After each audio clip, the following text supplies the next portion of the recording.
اولاد کے لیے دعائیں پڑھیں گے. ارشاد باری تعالیٰ ہے سورۃ الفرقان کی آیت نمبر 74 سے 76 تک اللہ سبحانہ تعالیٰ کا ارشاد ہے والذین یقولون ربنا ھب لنا من ازواجنا وذریاتنا قرۃ اعین واجعلنا للمتقین اماما اولئک یجزون الغرفۃ بما صبروا ویلقون فیہا تحیۃ وسلاما خالدین فیہا حسنت مستقرا ومقاما.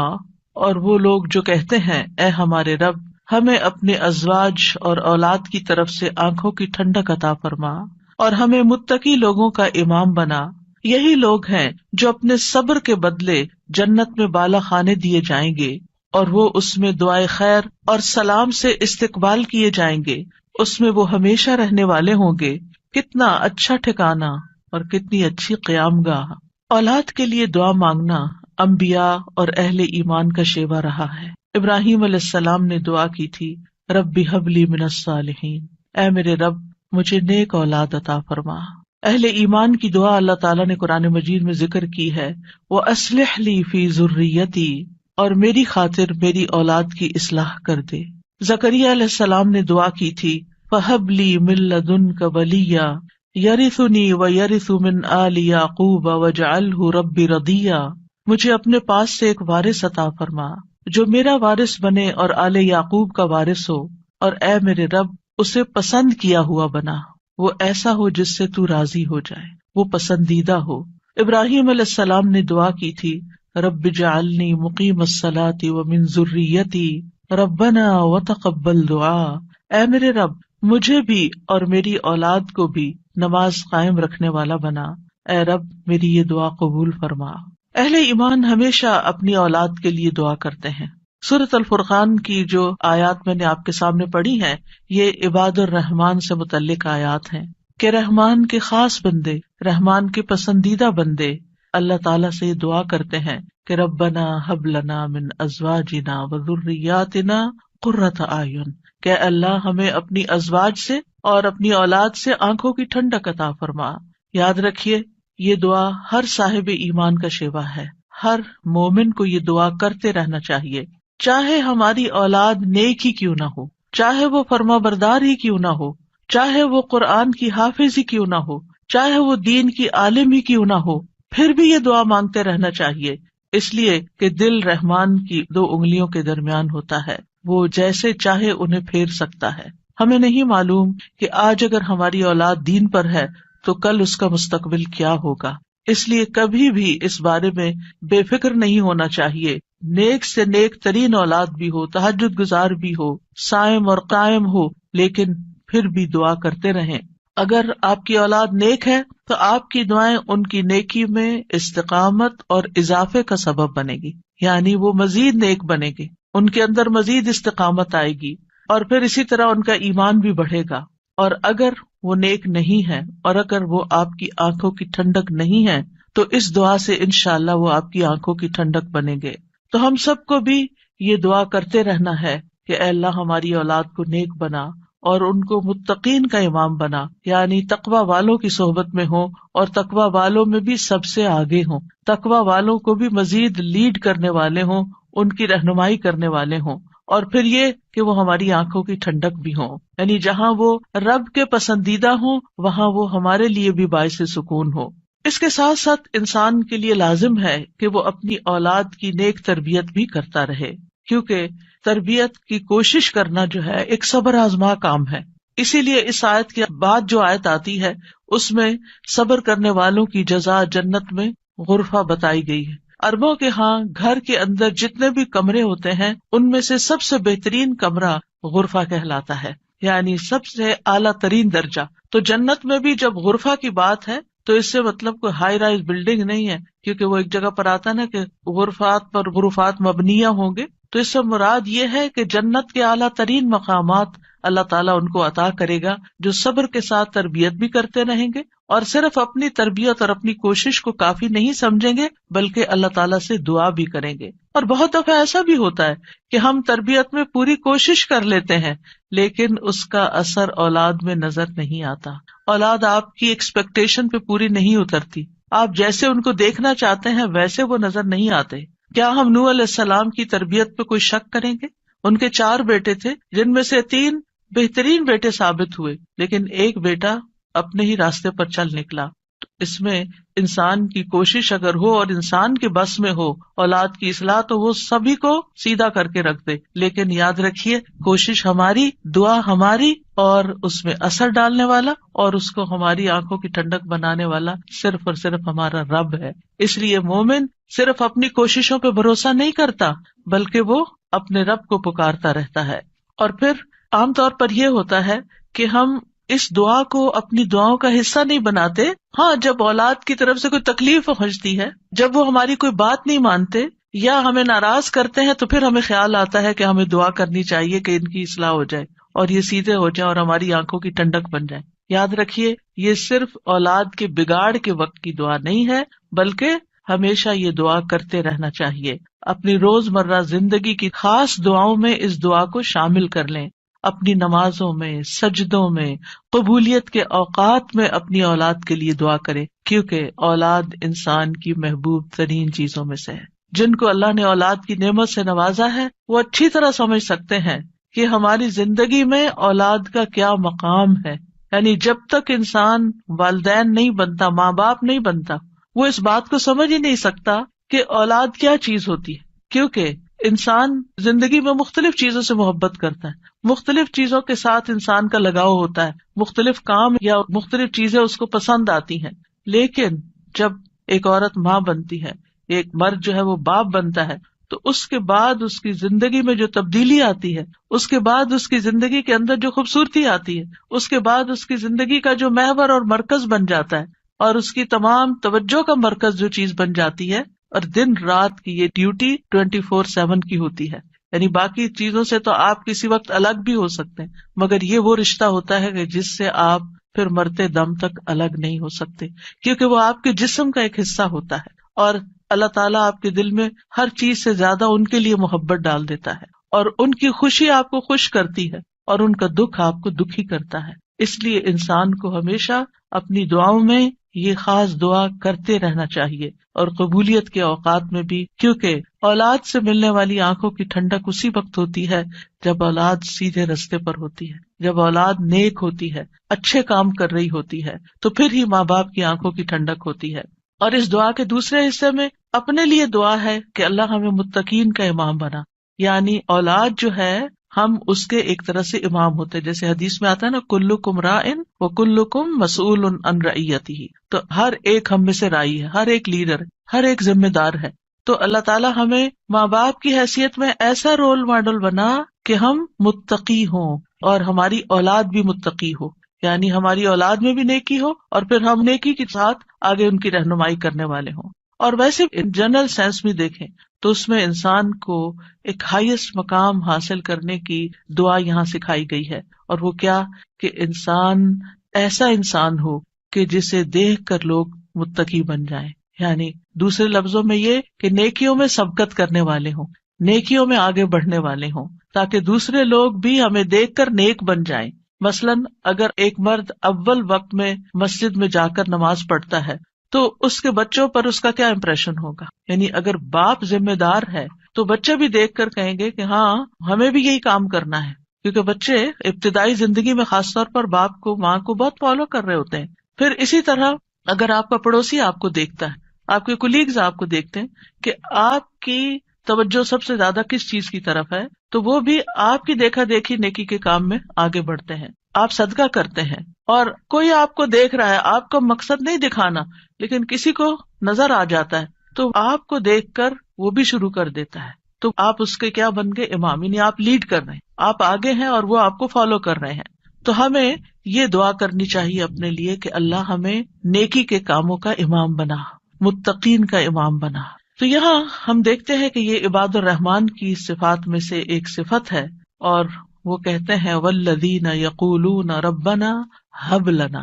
ہب کا لفظ جو ہے یہ ہبہ سے ہے، اور ہبہ کہتے ہیں بلا معاوضہ کوئی چیز دینا۔ یا رب ہم نے کچھ کیا نہیں، لیکن تو اپنے پاس سے ہمیں عطا فرما، اپنی خاص رحمت سے ہمیں یہ عطا فرما۔ من ازواجنا، ازواج کا لفظ جو ہے یہ زوج سے ہے، جن اور حیوانات ان سب میں نر اور مادہ پایا جاتا ہے جو ہر ایک دوسرے کا زوج کہلاتا ہے. یعنی عورت کے لیے بھی یہ لفظ استعمال ہوتا ہے اور مرد کے لیے بھی استعمال ہوتا ہے. اگر مرد یہ دعا کریں گے تو اپنی بیویوں کے لیے کریں گے کہ ہماری بیویاں ہمارے لیے آنکھوں کی ٹھنڈک ہوں، اور اگر عورتیں یہ دعا کریں گی تو ان کے ازواج ان کے خاوند ہوں گے کہ ان کو ہمارے لیے آنکھوں کی ٹھنڈک بنا. اور ذریات سے مراد ذریت جو ہے صرف اولاد نہیں ہوتی، اولاد کی اولاد بھی ذریت کہلاتی ہے. کیونکہ آپ نے دیکھا ہوگا کہ جب آپ اپنی اولاد کے لیے دعا کرتے ہیں اور وہ کسی قابل ہوتی، بڑی ہوتی، پھر ان کے بچے پیدا ہوتے ہیں تو بعض اوقات اپنے بچوں سے زیادہ بچوں کے بچے پیارے ہو جاتے ہیں، اور اگر وہ نیک بنتے ہیں تو ہمیں آنکھوں کی ٹھنڈک نصیب ہوتی ہے، اور اگر بچوں کے بچوں میں کوئی بگاڑ آ جائے تو آپ ایکولی دکھ اور تکلیف میں مبتلا ہو جاتے ہیں. تو اس لیے یہ بہت جامع دعا ہے کہ ہم صرف اپنے لیے نہیں، اپنے بچوں کے لیے نہیں، بلکہ اپنی نسلوں کے لیے دعا کر رہے ہوتے ہیں. تو ربنا ہب لنا من ازواجنا و ذریاتنا، اور ذریات میں قرۃ اعین، آنکھوں کی ٹھنڈک. آپ کو معلوم ہے کہ آنکھیں ٹھنڈی بھی ہوتی ہیں اور گرم بھی ہوتی ہیں. آنکھوں سے جب آنسو بہتے ہیں، خوشی کے آنسو بہیں تو آنکھیں ٹھنڈی ہوتی ہیں، اور اگر غم کے آنسو ہوں تو آنکھیں گرم ہو جاتی ہیں. تو آنکھوں کی ٹھنڈک کا مطلب ہے خوشی، مسرت. اور پھر یہ کہ آنکھوں کی ٹھنڈک ہو تو انسان پرسکون رہتا ہے، نیند بھی سکون سے آتی ہے. کہ بچوں کی طرف سے اگر انسان کو بے فکری ہو کہ وہ اچھے کام کر رہے ہیں، اچھی جگہ پر ہیں، سیف ہینڈز میں ہیں، تو انسان کے بہت سے غم، دکھ، پریشانیاں ختم ہو جاتی ہیں، وہ بے فکر ہو جاتا ہے. اور پھر اسی طرح یہ ہے کہ جب آنکھوں کی ٹھنڈک ہوتی ہے تو انسان کے دل کو بھی قرار ملتا ہے. یعنی آنکھوں کی ٹھنڈک صرف آنکھوں تک نہیں رہتی، بلکہ آنکھوں سے انسان جو کچھ دیکھتا ہے وہ اس کے دل تک اتر جاتا ہے. ابن عباس کہتے ہیں اس سے مراد ان کی وہ اولاد ہے جو اللہ کی اطاعت کے کام کرے تاکہ دنیا اور آخرت میں انہیں آنکھوں کی ٹھنڈک نصیب ہو. یعنی جو بچے نیک ہوتے ہیں وہ ماں باپ کے لیے ان کی زندگی میں بھی خوشی کا باعث ہوتے ہیں، اور جب ماں باپ فوت ہو جاتے ہیں تو وہ ان کے لیے صدقہ جاریہ بن جاتے ہیں. اور پھر جب قیامت کے دن اٹھیں گے اور اولاد اور والدین کو اللہ سبحانہ تعالیٰ جمع کر دے گا اپنی جنتوں میں، تو یہ وہاں بھی ان کو دیکھ دیکھ کر خوش ہوتے رہیں گے. obviously جو بچے ماں باپ کے ساتھ نہیں جا سکیں گے، جو ماں باپ کا دین چھوڑ گئے یا ان کا راستہ چھوڑ گئے یا نماز روزہ چھوڑ گئے، تو پھر ظاہر ہے کہ وہ بچے چاہے دنیا میں کتنے بھی کامیاب کیوں نہ ہوں، وہ آخرت میں ساتھ نہیں ہوں گے. تو اس لیے جب یہ دعا کرتے ہیں تو اس میں ان کی ہدایت اور صلاح کی دعا بھی آ جاتی ہے. یعنی یہاں اس دعا سے مراد صرف بچوں کا ظاہری حسن اور خوبصورتی اور ان کی دنیا کی کامیابیاں اور دنیا میں ان کا مال و دولت کمانا، یہ بھی ٹھیک ہے، خوشی کی بات ہوتی ہے. بچہ خوبصورت ہو تو ماں باپ کو بہت اچھا لگتا ہے، بچہ اگر کامیاب ہو، کوئی ڈگری کر لے تو ماں باپ کو بہت اچھا لگتا ہے، بچے کو اچھی جاب مل جائے تو ماں باپ بہت خوش ہوتے ہیں. اور جو ماں باپ صرف دنیا کے لیے جیتے ہیں اور جن کا مطلب اور مقصد، ایم اور گول صرف دنیا کمانا ہوتا ہے، وہ انہی باتوں پر خوش ہوتے رہتے ہیں. لیکن جو اہل ایمان ہوتے ہیں ان کی خوشی صرف اس چیز میں نہیں ہوتی، ان کی خوشی اولاد کی نیکی میں ہوتی ہے کہ ہماری اولاد نیک ہو. تو جب ہم یہ کہتے ہیں کہ ہمیں آنکھوں کی ٹھنڈک عطا کر، تو اس سے مطلب یہ ہوتا ہے کہ اللہ وہ تیرے اطاعت گزار ہوں، فرما بردار ہوں، خیر اور بھلائی کے کاموں میں آگے جانے والے ہوں، اللہ کی عبادت اچھے طریقے سے کرنے والے ہوں، گناہوں اور حرام کاموں سے بچنے والے ہوں. اور وجعلنا للمتقین اماما، کہ اللہ ہمارے ماتحت جتنے بھی لوگ ہیں وہ سب متقی ہوں. یعنی ایک طرف اولاد کے لیے دعا اور دوسری طرف ان لوگوں کے لیے جو ہمیں فالو کرتے ہیں یا جن کے اوپر ہم ذمہ دار بنائے گئے ہیں کہ یا اللہ ان کے اندر بھی تقویٰ پیدا کر دے. یعنی ہماری اولاد تو نیک ہو، لیکن آپ کے ساتھ جو لوگ کام کر رہے ہیں، جن کے آپ ذمہ دار ہیں، مثلاً اگر آپ استاد ہیں اور آپ کے شاگرد ہیں، یا آپ ایک لیڈر ہیں، کمیونٹی لیڈر ہیں اور آپ کے بہت سے فالوورز ہیں، یا اسی طرح اور جو بھی کام آپ لیڈرشپ رول میں کرتے ہیں، تو یا اللہ جو لوگ آپ کی جو ٹیم ہے، یا اللہ اس کو بھی متقی بنا دے، اس کے اندر بھی اپنی محبت پیدا کر دے. کتنی خوبصورت دعا ہے. ظاہر ہے کہ انسان انہی لوگوں کے ساتھ ہوتا ہے، یا تو گھر میں ہوتا ہے یا باہر کام پر ہوتا ہے. جب گھر میں ہوتا ہے تو کیا ہوتا ہے، بیوی اور بچوں کو دیکھ کر انسان اپنی آنکھیں ٹھنڈی کرتا ہے، اس کو ایک پرسکون ماحول ملتا ہے. اور جب وہ گھر سے باہر ہوتا ہے، اپنی جاب پر ہوتا ہے، اپنی ٹیم کے ساتھ ہوتا ہے، تو ان کی نیکی، ان کا اخلاق، ان کا تقوی دیکھ دیکھ کر اس کی آنکھیں ٹھنڈی ہوتی رہتی. سنسیئر مخلص ساتھیوں کا مل جانا یہ اللہ تعالیٰ کی بہت بڑی نعمت ہوتی ہے. اور پھر آپ دیکھیے کہ یہ نہ صرف ان کے تقوی کی دعا ہے بلکہ جو خود متقی بننے کی خواہش رکھتا ہوگا وہی چاہے گا کہ اس کی ساتھی اور اس کے ماحول کے لوگ اور اس کے آس پاس کے لوگ تقوی والے ہوں. اور یہ معنی بھی اس کا بنتا ہے کہ یا اللہ تو ہمیں اتنا تقوی عطا کر کہ ہم متقین کے امام بن جائیں، یعنی ان متقین میں سے بھی سب سے آگے ہو تقوی میں. للمتقین اماما، یعنی ہمیں ہدایت کا امام بنا، لوگوں کو ہم سے ہدایت حاصل ہو، گمراہی کا امام نہ بنے.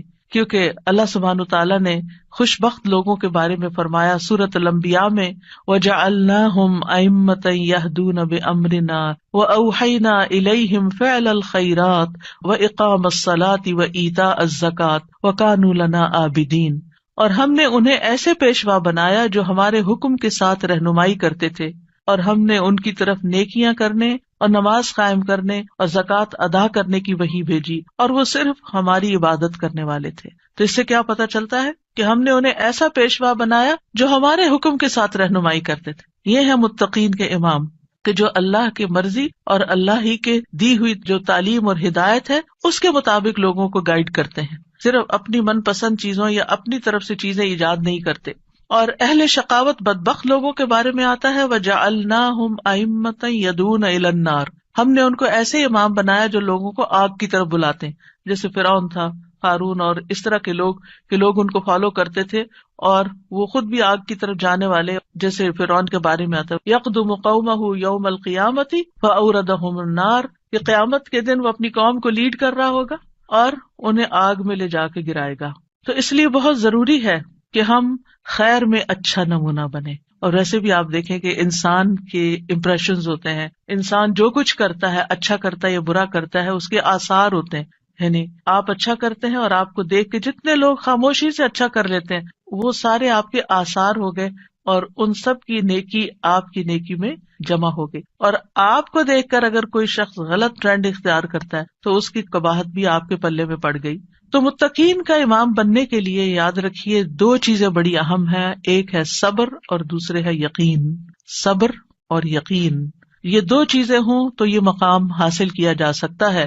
اللہ تعالیٰ فرماتے ہیں وَجَعَلْنَا مِنْهُمْ أَئِمَّةً يَهْدُونَ بِأَمْرِنَا لَمَّا صَبَرُوا وَكَانُوا بِآيَاتِنَا يُوقِنُونَ. اور جب انہوں نے صبر کیا تو ہم نے ان میں سے ایسے امام بنائے جو ہمارے حکم سے رہنمائی کرتے تھے اور وہ ہماری آیات پر یقین رکھتے تھے. یاد رکھیے ایک بچے کی تربیت صبر آزما کام ہوتا ہے، اور اس کے بارے میں ہوپ فل رہنا بھی بڑا ضروری ہوتا ہے. کیونکہ اگر ہم صبر کا دامن چھوڑ دیں اور یہ کہے کہ یہ تو ماننے والے نہیں اور یہ ہماری سنتے نہیں، ٹھیک ہے جو چاہیں کریں، اور ان کو کھلی چھٹی دے دیں، تو وہ تو بگاڑ کی آخری حد کو پہنچ جائیں گے. آپ کھلی چھٹی دے دیں گے نہیں، آپ کو اچھے اخلاق کے ساتھ، رویے کے ساتھ وقتاً فوقتاً ان کی اصلاح کا کام کرتے رہنا ہے. اور یہ صبر آزما کام ہے. یعنی بعض اوقات آپ کا دل اندر سے کٹ رہا ہوگا، آپ شدید غصے کا شکار ہوں گے، شدید نفرت کا شکار ہوں گے ان کے کسی غلط کام پر، لیکن آپ اس کا ایسا اظہار نہیں کریں گے کہ جس سے وہ ہمیشہ کے لیے آپ کو خیر بات کہہ کے چلے جائیں اور آپ سے کٹ جائیں. کیونکہ آپ دیکھیں بہت سے بچے ایسے ہوتے ہیں جو ماں باپ کی نیگنگ سے اور ماں باپ کی بد اخلاقی اور بدسلوکی سے پھر وہ ہمیشہ کے لیے ان کو چھوڑ ہی جاتے ہیں. تو ایسا کوئی طریقہ اختیار نہیں کرنا کہ جس سے وہ دور ہوں، بلکہ محبت کے ساتھ. یعنی اگر ان کے اندر آپ دیکھتے ہیں کچھ چیزیں ایسی ہیں جو درست نہیں، تو محبت کے ساتھ اور صبر کے ساتھ دعائیں کرتے کرتے ان کی اصلاح کرتے جائیں. ہو سکتا ہے آپ اپنی زندگی میں نہ دیکھیں وہ دن جس کو آپ دیکھنا چاہتے ہیں، لیکن مرنے کے بعد آپ کو ان کی دعائیں پہنچ رہی ہوں، آپ کی وہ محنت ضائع نہیں جائے گی. تو لما صبروا، صبر کرنا بہت ضروری ہے. اور پھر یہ ہے کہ ان کی طرف سے جتنی بھی آزمائشیں آئیں، ان کی طرف سے جو تکلیفیں آپ کو پہنچے، کیونکہ جو بھی ماں باپ بنتے ہیں وہ سب جانتے ہیں کہ اولاد کی طرف سے بعض اوقات آنکھوں کی ٹھنڈک سے زیادہ تکلیفیں ہی پہنچتی ہیں. یعنی وہ آپ کا مقام نہیں سمجھتے جب تک وہ خود ماں باپ نہیں بنتے. ان کو سمجھ نہیں آتی کہ ماں باپ کا مقام کیا ہے اور ماں باپ کی تکلیف کیا ہے. لہٰذا ایسے تمام مواقع پر صبر سے کام لینا ہے. اور دوسرا یہ کہ یقین رکھنا ہے، بے یقینی سے دعا نہیں کرنی. یقین رکھنا ہے کہ اللہ میری دعائیں سنتا ہے اور وہ ضرور سنے گا. لم اکم بدعائک رب شقیہ، اے رب میں تجھ سے دعا مانگ کر کبھی بدبخت ہوا ہی نہیں، تو دعاؤں کا سننے والا ہے. ایسی دعا کرنے والوں کا انجام بہت بہترین ہے. اللہ تعالیٰ فرماتے ہیں اولئک یجزون الغرفۃ، ایسے نیک بندے جن کے اندر یہ صفات ہوں، جو یہ چاہتے ہوں کہ ان کی اولاد اچھی ہو جائے، ان کے ازواج، ان کی بیوی یا شوہر اچھا ہو جائے، اور پھر صبر کے ساتھ یہ سب کام کریں، تو پھر ان کا انجام بھی بہت اچھا ہے. اور وہ کیا ہے کہ جنت کا اعلیٰ ترین مقام، جیسا کہ سورۃ العنکبوت میں آتا ہے والذین آمنوا وعملوا الصالحات لنبوئنہم من الجنۃ غرفا تجری من تحتها الانہار خالدین فیہا نعم اجر العاملین الذین صبروا وعلی ربہم یتوکلون. اور جو لوگ ایمان لائے اور انہوں نے نیک کام کیے، ہم انہیں ضرور ہی جنت کے اونچے گھروں میں جگہ دیں گے، یعنی بہترین مقام پر جگہ دیں گے، جن کے نیچے سے نہریں بہتی ہیں. یعنی اوپر جب ہوتا ہے تو نیچے کا سین زیادہ بہتر نظر آتا ہے. ہمیشہ ان میں رہنے والے ہیں. دنیا میں آپ اگر کوئی ایسی جگہ پر، کسی سی سائڈ پر، کسی بہترین سینری اور گرینری کے مقام پر، اونچی کسی ہائیسٹ فلور پر پینٹ ہاؤس خرید بھی لیں، رہ بھی لیں، لیکن آپ کو ہر وقت دھڑکا لگا رہتا ہے کہ پتہ نہیں کب دنیا سے چلے جانا ہے، یا اگر رینٹ پر رہ رہے ہیں تو پتہ نہیں کب یہاں سے نکلنا پڑ جائے، تو آپ پوری طرح انجوائے نہیں کر سکتے. یعنی انسان جتنا بھی چاہے دنیا میں کمپلیٹ انجوائمنٹ ہے ہی نہیں، کیونکہ اس کے ساتھ کئی مسائل اور کئی مشکلات ہوتی ہیں. لیکن آخرت میں بلند ترین مقامات میں فرمایا خالدین فیہا، وہ اس میں ہمیشہ رہیں گے. نکلنے کا، اس کو چھوڑنے کا، اس کے خراب ہونے کا، اس کی مینٹیننس کا کوئی فکر ہی نہیں ہے، صرف انجوائمنٹ ہی ہے.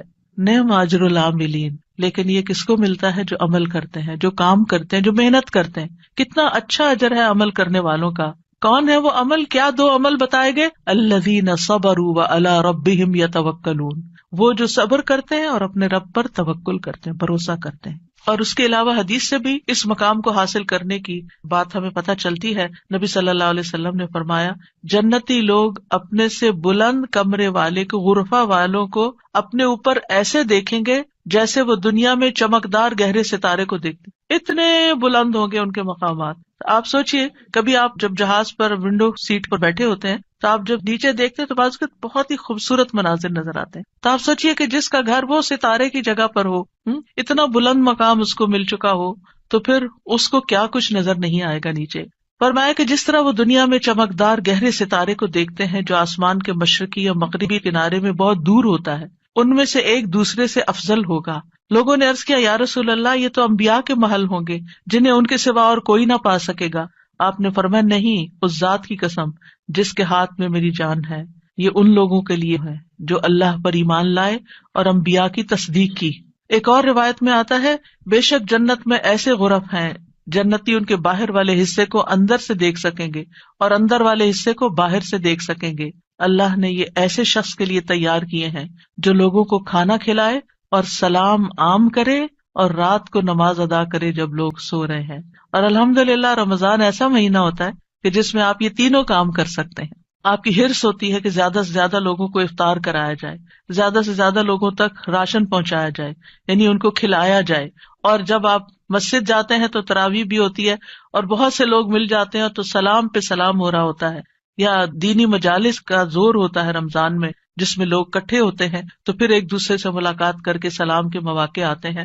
اور یہ صرف رمضان ہی کے لیے نہیں ہے بلکہ سارا سال انسان ایسے کاموں کی رغبت رکھے، ایسے کاموں سے محبت کرے. اور ان کی جنت میں وہ کیا ہوگا؟ وَيُلَقَّوْنَ فِيهَا تَحِيَّةً وَسَلَامًا، وہاں ان کو سلام اور دعا دی جائے گی.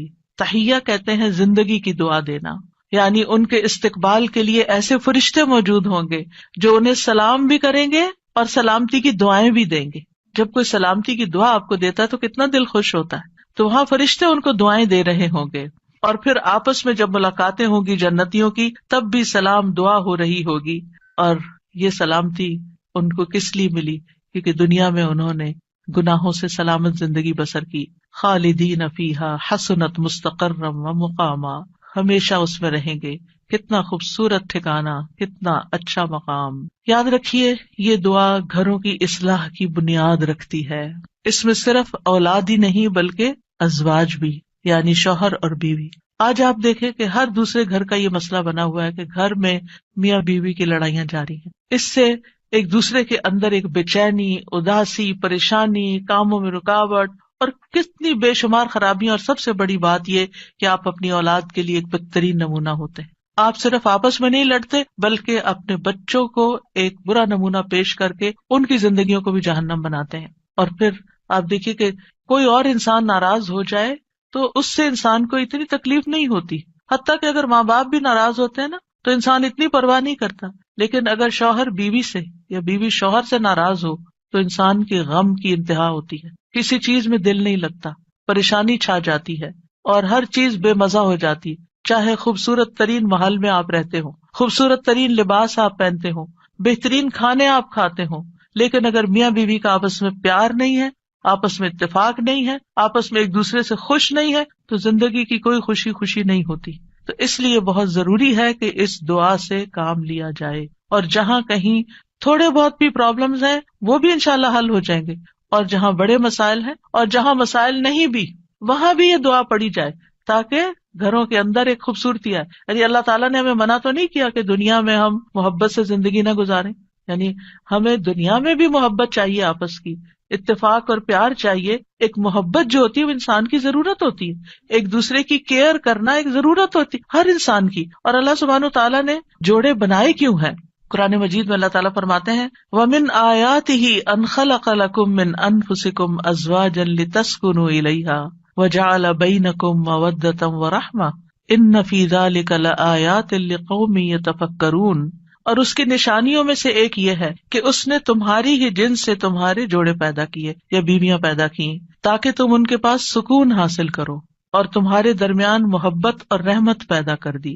غور و فکر کرنے والوں کے لیے اس میں کئی نشانیاں ہیں. تو اللہ سبحانہ تعالیٰ نے شادی کا مقصد کیا رکھا ہے؟ سکون کا حصول. اور اگر شادی کے بعد انسان کا پہلا سکون بھی جاتا رہے اور سکون ہی لٹ جائے اور تکلیف اور پریشانی ہر وقت رہے تو اس نے کیا پایا؟ تو شادی کا مقصد ہی فوت ہو گیا.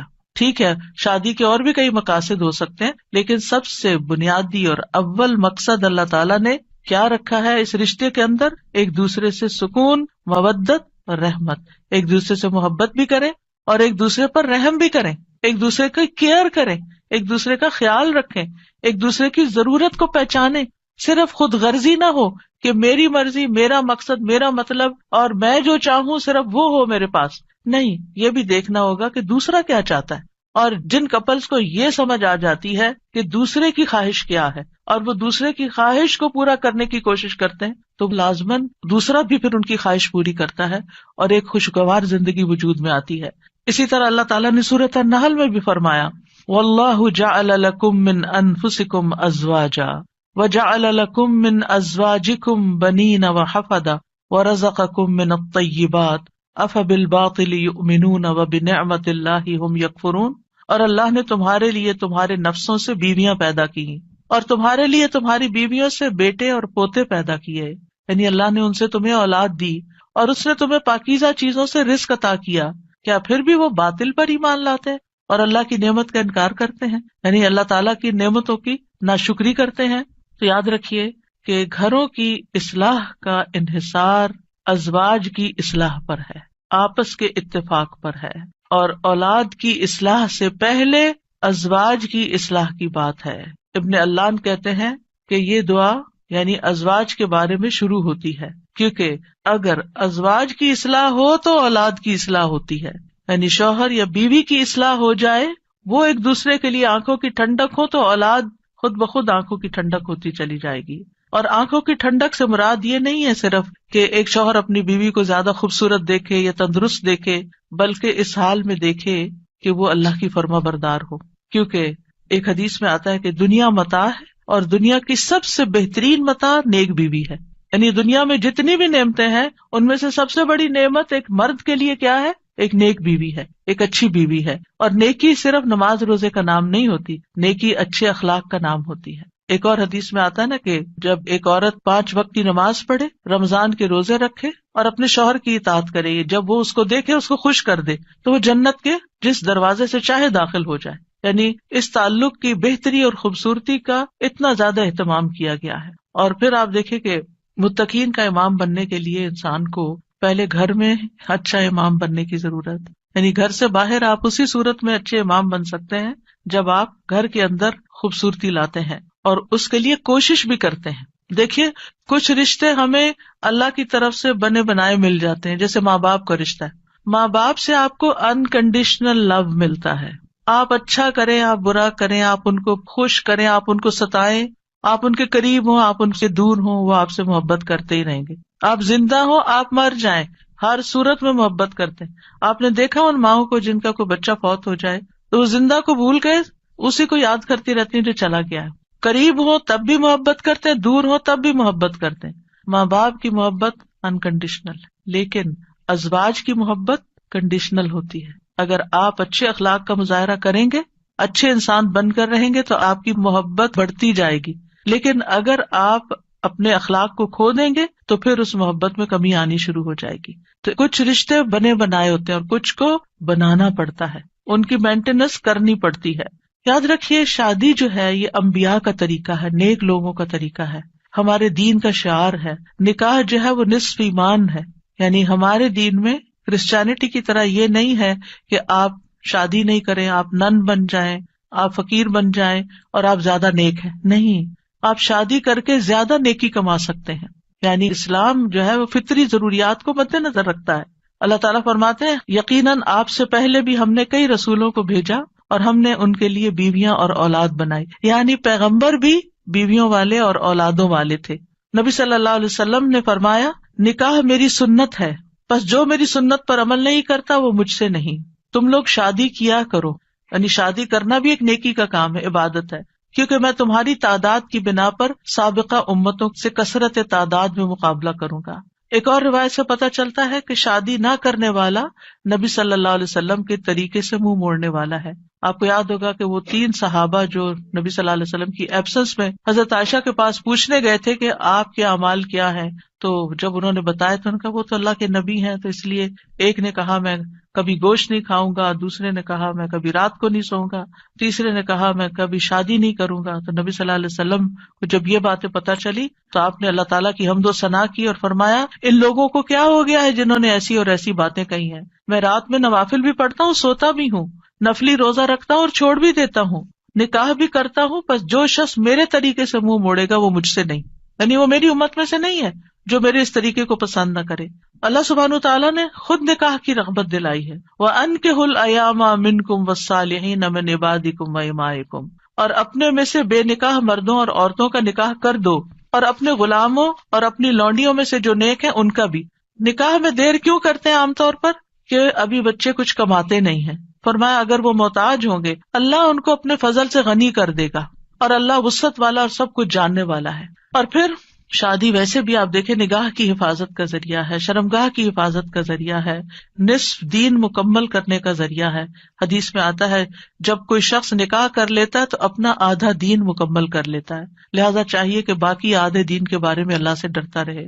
پھر آپ دیکھیے کہ صرف دنیا میں نہیں آخرت میں جنت میں بھی پاکیزہ جوڑے ہوں گے. وَلَهُمْ فِيهَا أَزْوَاجٌ مُطَهَّرَةٌ، پاکیزہ بیویاں ہوں گی. اہل جنت سے کہا جائے گا ادخلوا الجنت انتم وازواجکم تحبرون، تم اور تمہاری بیویاں جنت میں داخل ہو جاؤ، تم خوش رکھے جاؤ گے. فرشتے اہل ایمان اور ان کی بیویوں اور بچوں کے لیے دعائیں کرتے ہیں. کیا کہتے ہیں؟ ربنا وادخلہم جنات عدن التی وعدتہم ومن صلح من آبائہم وازواجہم وذریاتہم انک انت العزیز الحکیم. اے ہمارے رب، اور انہیں ہمیشگی کے باغات میں داخل کر جن کا تو نے ان سے وعدہ کیا تھا، اور ان کے آباء و اجداد اور ان کی بیویوں اور ان کی اولادوں میں سے جو نیک ہوئے ان کو بھی جنت میں داخل کر. یعنی یہ فرشتے اہل ایمان کے لیے دعا کرتے ہیں. اور جنت میں کوئی بھی کمارا نہیں ہوگا، یعنی جن لوگوں کی دنیا میں شادی نہیں ہوئی ان کو بھی اللہ تعالیٰ جوڑے عطا کرے گا، اور جن کے شوہر پہلے فوت ہو گئے یا بیوی فوت ہو گئی یا ایک نیک تھا اور ایک جنت میں نہیں گیا دوسرا جہنم میں چلا گیا تو ان کو بھی اللہ تعالیٰ وہاں جوڑے عطا کرے گا. اور کوئی بھی ایسا نہیں ہوگا کہ جو تنہائی کا شکار ہو، آئسولیشن کا شکار ہو، کیونکہ انسان کی زندگی میں اگر کمپینین ہوتا ہے تو انسان کے لیے سکون کا باعث ہوتا ہے. اور خاص طور پر اگر نیک بیوی ہو. قرآن مجید میں آتا ہے فالصالحات قانتات، نیک عورتیں وہ ہیں جو شوہروں کی فرما بردار ہوں، ان کی بات ماننے والی ہوں، اور ان کی عدم موجودگی میں اللہ کی حفاظت میں ان کے حقوق کی حفاظت کرنے والی ہوں، یعنی اپنی جان اور مال کی حفاظت کریں جب شوہر نہ بھی موجود ہوں. پھر ہمیں یہ کہا گیا ہے کہ پاک دامن عورت سے شادی کی جائے. اور عورت سے شادی کا معیار کیا رکھا گیا؟ نبی صلی اللہ علیہ وسلم نے فرمایا عورت سے 4 چیزوں کی وجہ سے نکاح کیا جاتا ہے، اس کے مال و دولت کی وجہ سے، یا اس کے حسب نسب کی وجہ سے، یا اس کی خوبصورتی کی وجہ سے، یا اس کی دینداری کی وجہ سے۔ تیرے ہاتھ خاک آلود ہوں، دیندار عورت سے شادی کر کے کامیابی حاصل کرو، کیونکہ اگر دین والی تمہارے گھر میں آئے گی تو وہ اللہ سے ڈرنے والی ہوگی، اس کا اخلاق اچھا ہوگا، اس کے اندر بگاڑ نہیں ہوگا، تمہیں اس کو بار بار نماز کی پابندی کے لیے نہیں کہنا پڑے گا، اس کو نیکی کی طرف لانے کے لیے بہت ایفرٹ نہیں کرنی پڑے گی۔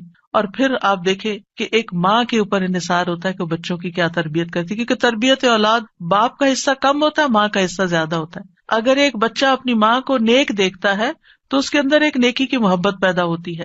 تو بہرحال یہ رشتے جو ہیں ان کے لیے دعا بھی ہے، اور اس کے ساتھ ساتھ انتخاب بھی اچھا ہو، اور پھر ان کو بنانے کے لیے کوشش بھی رہے۔ اللہ تعالیٰ مردوں کو حکم دیتے ہیں وَعَاشِرُوهُنَّ بِالْمَعْرُوفِ، عورتوں کے ساتھ بھلے طریقے سے زندگی بسر کرو، یعنی ان کے حقوق ادا کرو، اور ایک دوسرے سے محبت کرنا جو ہے یہ بھی دین کا حصہ ہے۔ عقبہ بن عامر کہتے ہیں میں نے رسول اللہ صلی اللہ علیہ وسلم کو یہ فرماتے ہوئے سنا کہ اسلام میں جائز لہو میں 3 چیزیں آتی ہیں: انسان کا اپنی بیوی کے ساتھ دل لگی میں مصروف ہونا، ہنسی مذاق کرنا، اپنے گھوڑے کی دیکھ بھال کرنا یعنی اس کے ساتھ ٹائم سپینڈ کرنا، اور تیر اندازی کرنا۔ بظاہر دیکھا جائے تو یہ ٹائم ویسٹر بھی ہو سکتے ہیں، لیکن یہ ہمارے دین میں ایک نیکی تصور کیے جاتے ہیں۔ یہ شغل جو ہے یا یہ ہابیز جو ہیں یہ پسندیدہ ہے۔ پھر یہ ہے کہ شوہر اور بیوی کو ایک دوسرے کا حق ادا کرنا ہے، کیونکہ یہ حقوق اللہ نے ایک دوسرے کے ذمے رکھے ہیں اور اللہ تعالیٰ قیامت کے دن پوچھے گا۔ بعض اوقات ایک بیوی یہ کہتی ہے کہ میں شوہر کا حق نہیں دیتی کیونکہ وہ بھی میری فلاں بات نہیں مانتا، یا شوہر یہ کہتا ہے میں بیوی کا حق نہیں دیتا کیونکہ میری وہ فلاں بات نہیں مانتی۔ نہیں، جب تک آپ اس رشتے میں ہیں دونوں کو ایک دوسرے کا حق دیتے رہنا چاہیے۔ اور کیوں دینا چاہیے؟ کہ اللہ کا حکم ہے، اس لیے نہیں کہ شوہر خوش ہوگا یا بیوی خوش ہوگی، اس لیے کہ میرے رب کا حکم ہے، اس لیے مجھے یہ کام کرنا ہے۔ اور جب آپ رب کو راضی کرتے ہیں تو رب بندوں کو بھی آپ سے راضی کر دیتا ہے۔ پھر اسی طرح یہ ہے کہ ایک دوسرے سے اچھے اخلاق کے ساتھ پیش آنا۔ نبی صلی اللہ علیہ وسلم نے فرمایا ایمان کے لحاظ سے کامل مومن وہ ہے جو اخلاق میں سب سے اچھا ہے، اور تم میں سے بہتر شخص وہ ہے جو اپنے گھر والوں کے لیے اچھا ہے، اور ایک روایت میں بیویوں کے لیے اچھا ہے۔ اس میں آپ دیکھیے کہ لوگ گھر سے باہر تو ہر ایک سے بڑا اچھا اخلاق رکھتے ہیں، لیکن گھر میں منہ بنا کے رکھتے ہیں، تو یہ اچھے اخلاق کی علامت نہیں۔ اللہ تعالیٰ نے جو کرائیٹیریا دیا ہے وہ کیا ہے کہ سب سے اچھا وہ ہے جس کا گھر میں اخلاق اچھا ہے۔ پھر اسی طرح یہ ہے کہ بد زبانی نہیں کرنی چاہیے۔ پھر بیوی کے ذمہ ہے کہ شوہر کی بات ماننے کے علاوہ شوہر کے مال اور اولاد کی حفاظت کرنے والی ہو، ان کو ضائع نہ کرے، صابر و شاکر ہو۔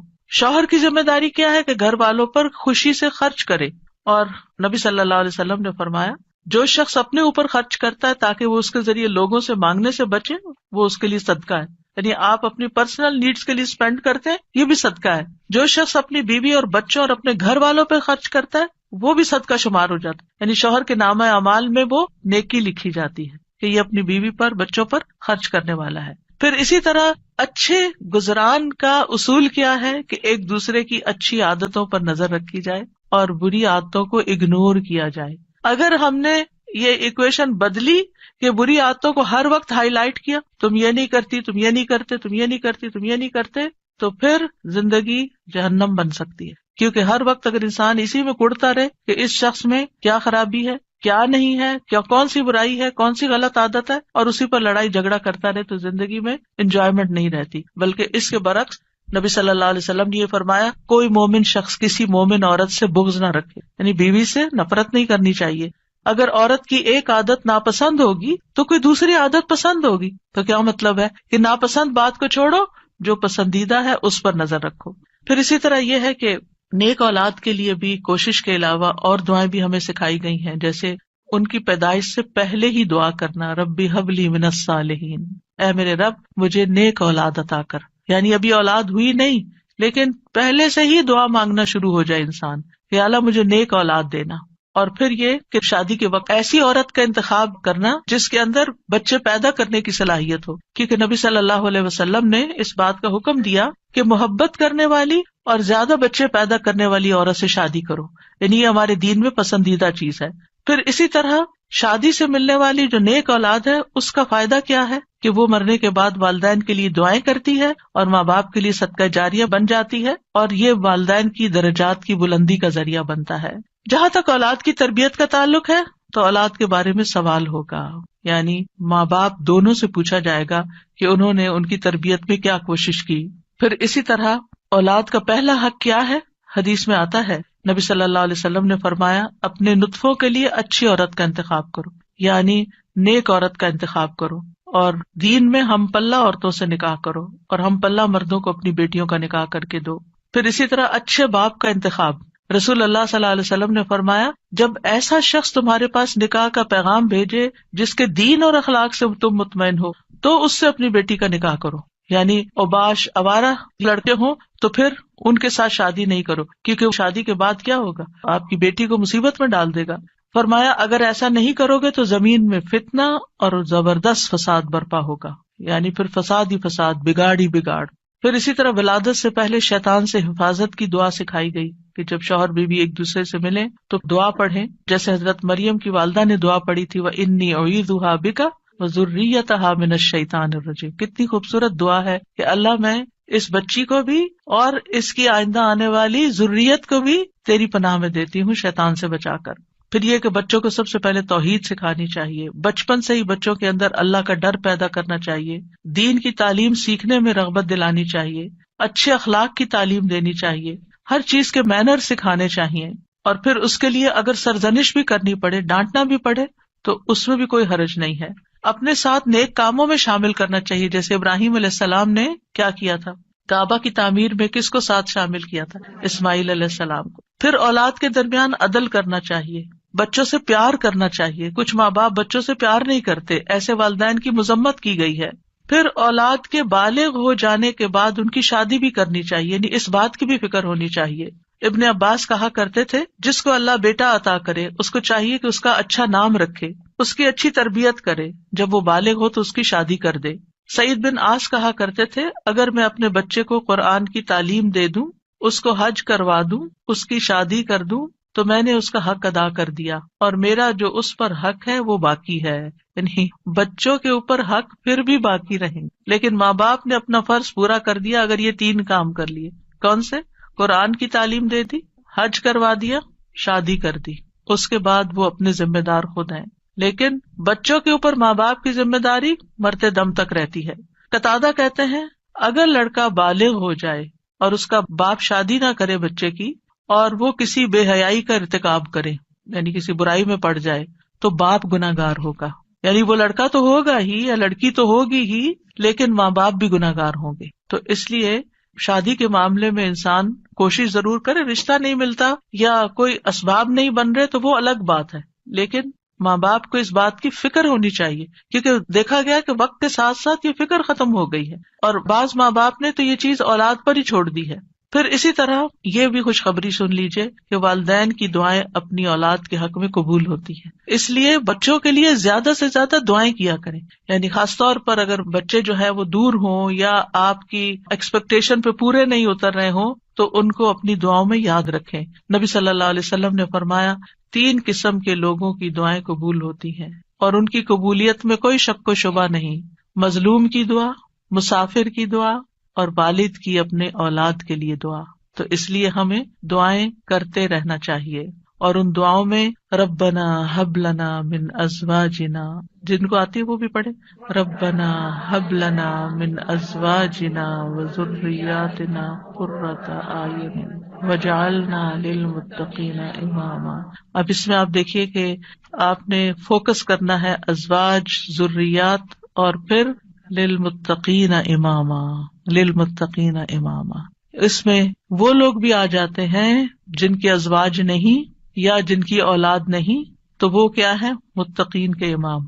کیونکہ آپ دیکھیے کہ حضرت عائشہ رضی اللہ تعالیٰ عنہا جو تھی بہت ینگ ایج میں 18 ایئرس کی تھی کہ وہ بیوہ ہو گئی تھی، بہت چھوٹی عمر میں، لیکن آپ کو معلوم ہے ان کے شاگردوں کی تعداد کتنی زیادہ ہے۔ ایک تو کچھ ڈائریکٹ شاگرد تھے نا، اور ایک آج تک ہم سب شاگرد ہیں ان کے۔ انہوں نے جو احادیث روایت کی، یعنی وہ ان صحابہ میں سے تھی جو مکثرین تھے، جن کی احادیث کی تعداد ہزاروں میں پہنچتی، تو انہوں نے جو احادیث روایت کی اور لوگوں نے جو پڑھی اور آگے پڑھائی اور سکھائی، وہ سب ان کے شاگرد بنتے ہیں۔ تو ایسے لوگ جو وہ علم حاصل کرتے ہیں اور وہ تقویٰ حاصل کرتے ہیں، تو یہ بھی ایک لیڈرشپ ہوتی ہے۔ ہو سکتا ہے کہ یہ لیکچر کچھ ایسے لوگ بھی سن رہے ہوں کہ جن کی ابھی شادی نہیں ہوئی، یا شادی ہوئی تو شوہر نہیں ہے، شوہر چلا گیا دنیا سے، یا ڈیورس ہو گئی، یا پھر یہ کہ شادی ہوئی، شوہر ساتھ ہے لیکن بچے نہیں ہوئے، یا یہ کہ بچے ہوئے اور فوت ہو گئے، یعنی کئی سیناریوز ہیں نا، کئی سچویشن بن جاتی ہیں. تو جو بھی کوئی سچویشن ہو اس میں دعا کا یہ پہلا حصہ پڑھنے کے ساتھ ساتھ دوسرا حصہ آپ کے لیے ایک زبردست تسلی کا ذریعہ ہے کہ اگر ہمارے پاس دنیا کی یہ نعمتیں نہیں ہیں، یہ دنیا کی نعمتیں ہیں نا، اگر اللہ تعالیٰ نے لے لی تو اللہ تعالیٰ اس کا عوض بھی بہت زبردست دے گا. تو اللہ نے جو دوسری اپرچونٹیز اور جو دوسرے مواقع رکھے ہیں ان سے ہمیں فائدہ اٹھانا چاہیے اور ایسے کام کرنے چاہیے اور ایسے کاموں میں اپنا وقت لگانا چاہیے. اور خاص طور پر میں ان خواتین سے کہوں گی جن کے بچے بڑے ہو چکے ہیں، جو اپنے بچوں سے فارغ ہو چکی ہیں اور اللہ تعالیٰ نے ان کو صحت جیسی نعمت عطا کر رکھی ہے، ان کو وقت دے رکھا ہے، ان کو مال دے رکھا ہے، وہ اپنے وقت کو کمیونٹی سروسز میں ضرور لگائیں. یعنی اگر تعلیم ہے ان کے پاس تو دوسروں کو تعلیم دیں، اور اگر ان کے پاس کوئی اسکلز ہیں تو وہ دوسروں کو اسکلز سکھائیں، اور اگر کسی بھی قسم کا کوئی والنٹیئر ورک وہ کر سکتے ہیں تو اپنے آپ کو خود آفر کریں. تو ہو سکتا ہے کہ جہاں پر آپ آفر کریں وہاں آپ کے لیے کوئی اپرچونٹی موجود ہو اور آپ نیک کام میں حصہ لے لیں. اور اس کا یہ مطلب نہیں کہ یہ صرف فارغ لوگوں کا کام ہوتا ہے کہ وہ دین کی خدمت کرتے رہیں. صحابہ کرام نے اپنی ازواج اور اولاد کے ساتھ بھی یہ کام کیا ہے. یاد رکھیے جس طرح ہم اپنی دنیا کو بنانے کے لیے، اپنی اولاد کو سنوارنے کے لیے ہم کوشش کرتے ہیں، اسی طرح ہمیں دوسروں کی اولاد اور دوسرے لوگوں کی بھی فکر ہونی چاہیے، ان کے لیے بھی خیر خواہی کرنی چاہیے. اور میں نے اپنی زندگی میں ایکسپیرئنس کیا ہے کہ میں نے شاید اپنے بچوں سے زیادہ دوسروں کی فکر کی ہے اور اللہ تعالیٰ نے وہ خیر واپس لوٹا دی. یعنی اپنی اولاد کو شاید اتنا وقت جتنا ایک عام ایوریج ماں باپ دیتے ہیں اتنا شاید نہ دے سکی، لیکن الحمدللہ اللہ سبحانہ وتعالیٰ نے وہ خیر قبول کی اور میرے بچوں کو بھی ہدایت دے دی. تو ایسا نہیں ہوتا کہ جب ہم خیر بانٹتے ہیں تو خود خیر سے محروم ہو جاتے ہیں. کوئی امتحان آزمائش تو ہو سکتی ہے. ہمیشہ نوح علیہ السلام کی مثال یاد رکھیے کہ وہ ایک باپ تھے جنہوں نے سارے بچوں کی ایکولی تربیت کی، لیکن ایک بچہ نہیں مانا. بعض اوقات ایسا ہوتا ہے کہ آپ اپنا تن من دھن لگا دیتے ہیں لیکن کوئی ایک بچہ نہیں مانتا، تو پھر اپنے آپ کو گلٹ میں نہ رکھیں، اپنے آپ کو ہر وقت پریشانی میں نہ رکھیں کہ میں نے کمی کی ہے، میری طرف سے کوئی کوتاہی ہے. کیونکہ آہستہ آہستہ شیطان اس کو وسوسے ڈالتا ہے کہ دیکھا نا تم دوسروں کی فکر کرتی رہی اور تمہاری اولاد بگڑ گئی. نہیں، اب ہم کیا نوح علیہ السلام کو یہ کہیں گے کہ وہ دن اور رات، آپ سورۃ نوح پڑھیں، دن میں بھی تبلیغ کی، رات میں بھی کی، چپکے سے بھی کی، اوپنلی بھی کی، دن اور رات یہ سارے کام کیے، تو کوئی ان کو کہے آپ لگے رہے نا لوگوں میں اس لیے آپ کا یہ بچہ بگڑ گیا، کیا ہم یہ کہہ سکتے ہیں؟ نعوذ باللہ، ہرگز نہیں کہہ سکتے، استغفر اللہ، کبھی بھی نہیں کہہ سکتے، معاذ اللہ. کیونکہ ہم کسی پیغمبر کے بارے میں یہ سوچ بھی نہیں سکتے کہ انہوں نے اپنی اولاد کے لیے کوئی کوتاہی کی. لیکن یہ اللہ کی حکمت ہے نا، اور تقدیر کا ہم پڑھ چکے ہیں، یہ اللہ کی تقدیر میں ہوتا ہے. ٹھیک ہے ایک ناقابل برداشت بات ہوتی، لیکن پھر بھی میں نے اپنے استاد سے بہت پہلے ایک بات سنی تو اس کو میں نے پلے باندھ لیا. انہوں نے کہا تھا، تفسیر کی کلاس میں تفسیر پڑھاتے تھے ہمیں ماسٹرز میں، انہوں نے کہا کہ اگر آپ چاہتے ہیں نا آپ کا بچہ کھائے، کیونکہ مائیں بڑی پریشان رہتی، بچہ کھاتا نہیں ہے، آپ دوسروں کے بچوں کو کھلائیں. آپ کا بچہ دودھ نہیں پیتا، آپ بچوں میں دودھ بانٹیں. آپ کا بچہ سیکھتا نہیں، تعلیم نہیں آ سکتا، آپ اوروں کے بچوں کو پڑھائیں. جو خیر آپ دوسروں کو دیں گے وہ خیر آپ پر واپس آئے گی. ان احسنتم احسنتم لانفسکم، یہ نہیں ہو سکتا کہ آپ دوسروں کے لیے بھلا کریں اور اللہ تعالیٰ آپ کو چھوڑ دے.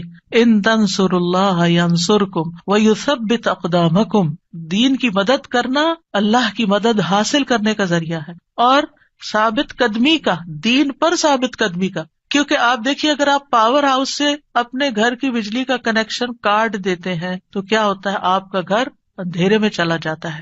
قرآن سے، قرآن والوں سے، قرآن کی مجالس سے اگر آپ اپنے آپ کو یہ کہہ کے پیچھے کر لیتے ہیں کہ میں اپنے بچوں کی تربیت کر رہی ہوں، تو یہ ایک دھوکا ہوگا، کیونکہ ایسے بچوں کی تربیت نہیں ہوتی. اگر آپ کا دل خالی ہے اور آپ کے اندر ایمان بھرا ہوا نہیں ہے، اگر آپ کے اندر یقین نہیں ہے، اگر آپ ایک اچھے رول ماڈل نہیں ہے، اور یہ ساری چیزیں آپ کو قرآن سے جڑے رہنے سے ملتی ہیں، قرآن والوں سے جڑے رہنے سے ملتی ہیں، تو پھر آپ اپنے بچے کی تربیت خالی خولی کہاں سے کریں گے؟ آپ 24 گھنٹے بھی اپنے بچے پہ اینک لگا کے رکھے نا کہ میں اس پہ توجہ کر رہی ہوں، ہدایت پھر بھی اللہ نے دینی. لیکن جب آپ اللہ کا کام کریں گے تو انشاءاللہ اللہ تعالیٰ آپ کے بچوں کو ضرور ہدایت دے گا، وہ آپ کو تنہا نہیں چھوڑے گا. اور اگر پھر بھی ان کو ہدایت نہیں ملتی تو معلوم نہیں اللہ کی کیا حکمت ہے جو ہمیں نہیں پتا.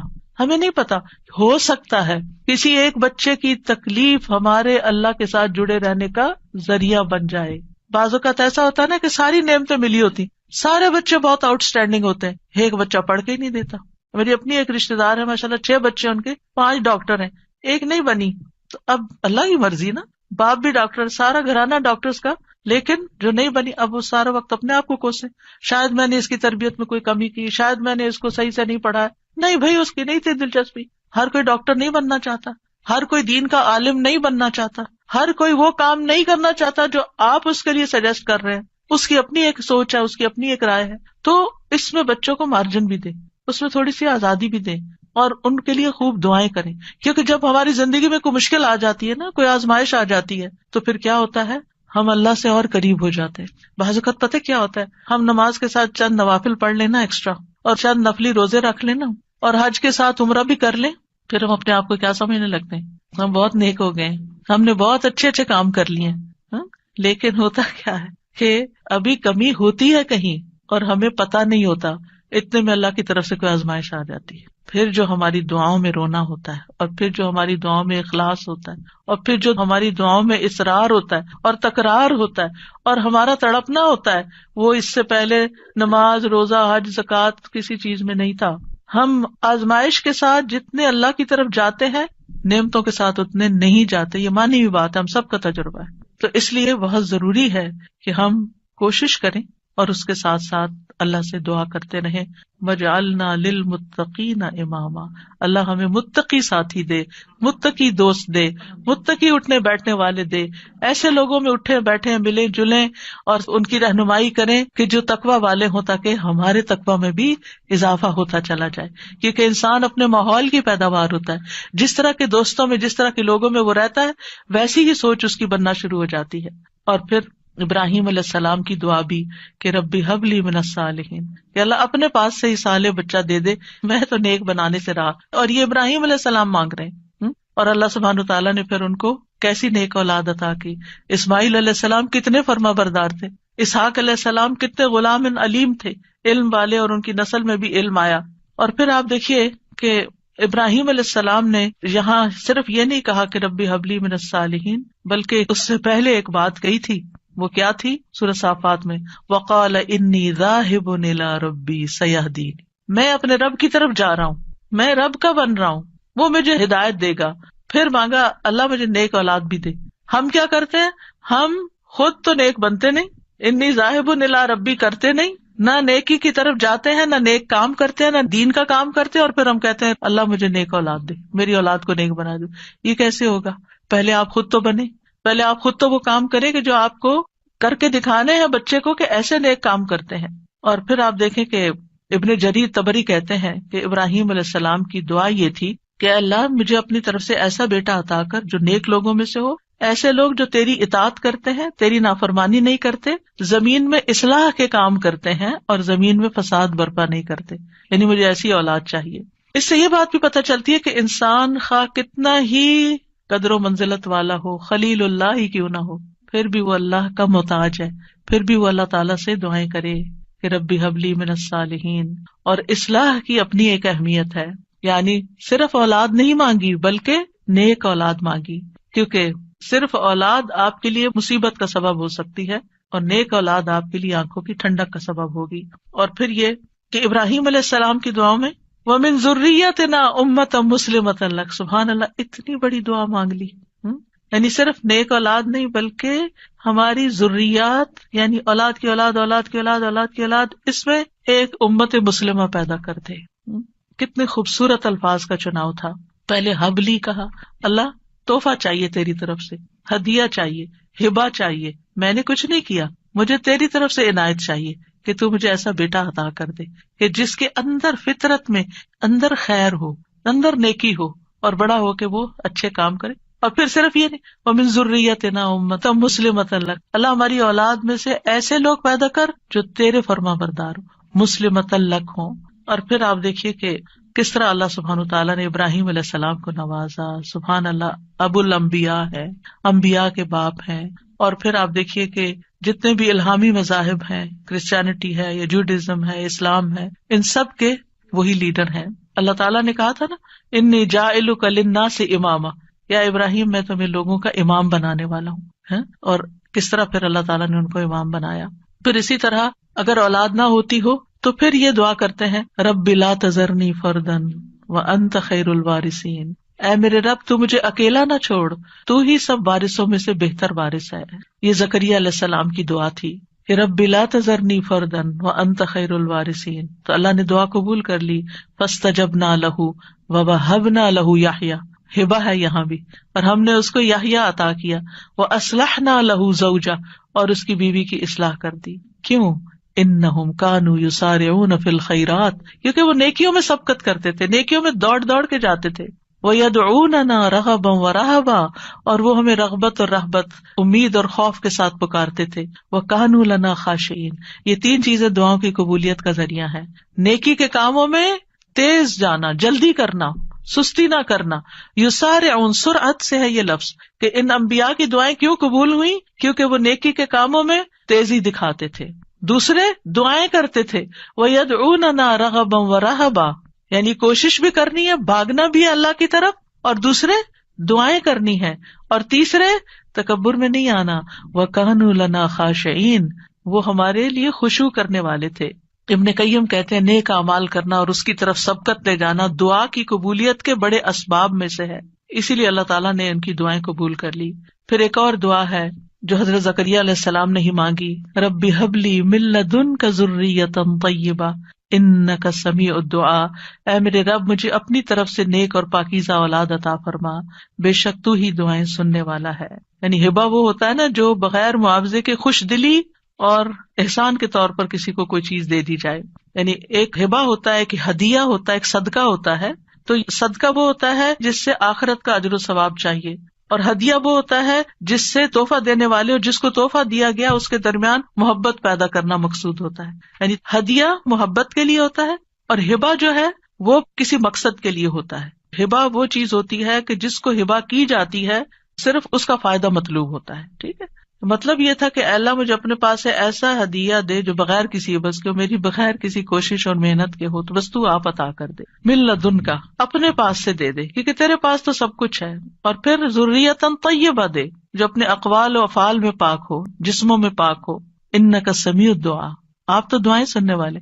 یہ محبت اور رحمت کو کھینچ لانے والی بات ہے۔ تو دعا کرنا جو ہے انبیاء کی سنت ہے، اور پھر اللہ کی جگہ یا اللہ کہنے کی بجائے رب بھی کہا گیا ہے، رب کو وسیلہ بنا کر دعا کی گئی ہے۔ اسی لیے آپ دیکھیں انبیاء کی ساری دعائیں ربنا سے شروع ہوتی ہیں یا ربی سے شروع ہوتی ہیں، اور پھر صرف اولاد نہیں، نیک اولاد، اور پھر اولاد کو نیک بنانے کے اسباب بھی، اور پھر یہ یقین کہ دعا تقدیر کو بدل دیتی ہے۔ حضرت زکریا انتہائی بوڑھے تھے لیکن انہوں نے یقین سے دعا کی۔ اور پھر ابراہیم علیہ السلام کی دعا، رب اجعلنی مقیم الصلاۃ ومن ذریتی ربنا وتقبل دعا، اے میرے رب مجھے بھی اور میری اولاد کو بھی نماز قائم رکھنے والا بنا، اے میرے رب میری یہ دعا قبول فرما۔ ربنا اغفر لی ولوالدی وللمؤمنین یوم یقوم الحساب، اے ہمارے رب مجھے اور میرے والدین اور تمام مومنوں کو اس دن معاف فرما دے جب حساب لیا جائے گا۔ رب اوزعنی ان اشکر نعمتک التی انعمت علی وعلی والدی وان اعمل صالحا ترضاہ واصلح لی فی ذریتی، یہ بھی اولاد کے لیے دعا ہے کہ اللہ میری ذریت کی اصلاح کر دے، میری ذریت کو نیک بنا دے۔ انی تبت الیک، میں تیری طرف واپس پلٹتا ہوں، توبہ کرتا ہوں۔ وانی من المسلمین، اور بلا شبہ میں فرما بردار ہوں۔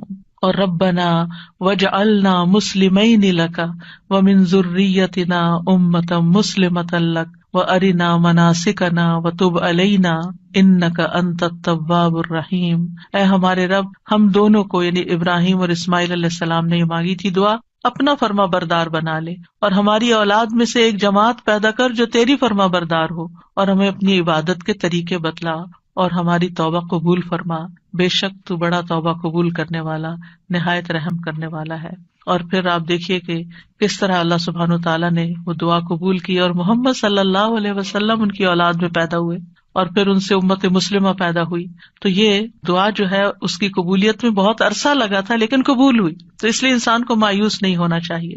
اور اسی طرح یہ دعا جو مسنون دعا ہے، اللہم انی اعوذ بک من جار السوء ومن زوج تشیبنی قبل المشیب ومن ولد یکون علی ربا یا ربا ومن مال یکون علی عذابا ومن خلیل ماکر عینہ ترانی وقلبہ یرعانی ان رأى حسنۃ دفنها واذا رأى سیئۃ اذاعها۔ اے اللہ میں تیری پناہ طلب کرتا ہوں برے پڑوسی سے، برا نیبر نہیں ہو، اور ایسے ساتھی سے، زوج سے، شوہر یا بیوی ایک دوسرے کے لیے، جو مجھے بڑھاپے سے پہلے بوڑھا کر دے، یعنی پریشان کر کر کے، اور ایسی اولاد سے جو مجھ پہ آقا بن بیٹھے، یعنی مجھ پہ اپنا حکم چلائے، ایسے مال سے جو میرے لیے عذاب کا باعث بن جائے، یعنی کئی دفعہ مال انسان کے لیے مصیبت بن جاتا ہے، ایسے چال باز دوست سے جس کی آنکھیں مجھے دیکھ رہی ہوں اور جس کا دل میری نگرانی کرتا ہے، یعنی وہ میرے عیبوں کو ہی دیکھتا رہے اور میرے حالات کا جائزہ لیتا رہے، اور وہ میری ہر نیکی کو دباتا جائے اور برائی کو نشر کرے۔